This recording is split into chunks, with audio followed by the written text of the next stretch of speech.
દેવભૂમિ દ્વારકા જિલ્લાનું પવિત્ર યાત્રાધામ એટલે કે બેટ દ્વારકા.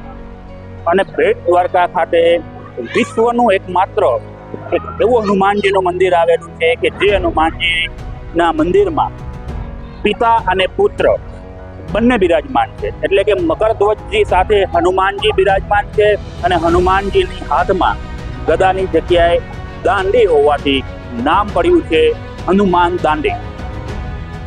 હનુમાન દાંડી આવવા માટે સૌપ્રથમ દ્વારકાથી બેટ દ્વારકા આવવું પડે છે, જ્યારે બેટ દ્વારકાથી 4.5 કિલોમીટરના અંતરે હનુમાન દાંડી મંદિર આવેલું છે.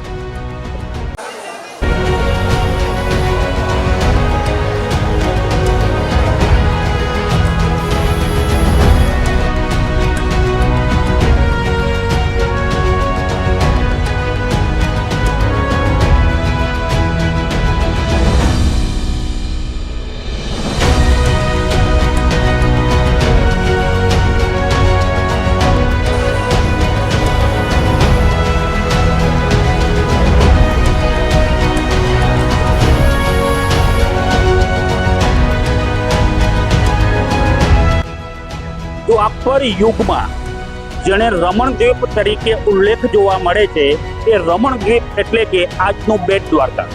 અને કહેવાય છે કે શ્રી રામ અને શ્રી લક્ષ્મણજીને અહિરાવણ અને મહિરાવણ બલિ આપવા માટે પાતાળ લોકમાં લઈ જાય છે, ત્યારે શ્રી રામ અને શ્રી લક્ષ્મણની રક્ષણ કરવા માટે હનુમાનજી જ્યારે પાતાળ લોક જાય છે, એ પાતાળ લોક અહીંથી એટલે કે હનુમાન દાંડી મંદિરથી એનો મુખ્ય દ્વાર છે. આમ આજે દાંડી હનુમાન મંદિર ખાતે લાખો શ્રદ્ધાળુઓ પોતાની મનોકામનાઓ લઈ અને હનુમાનજી પાસે આવે છે. બીજી પણ એક અહીંની એક વિશેષતા રહી છે કે અહીં શ્રદ્ધાળુઓ પોતાની મનોકામના માટે સોપારી લઈ જાય છે. એ સોપારીને પોતાના ઘરના મંદિરમાં પૂજન અર્ચન માટે રાખે છે. અને આમ ભક્તોએ લીધેલી મનોકામના જ્યારે પૂર્ણ થાય ત્યારે અહીંથી લઈ ગયેલ સોપારીને ચાંદીમાં મઢાવી દાંડી હનુમાન મંદિર ખાતે પધરાવવામાં આવતી હોય છે.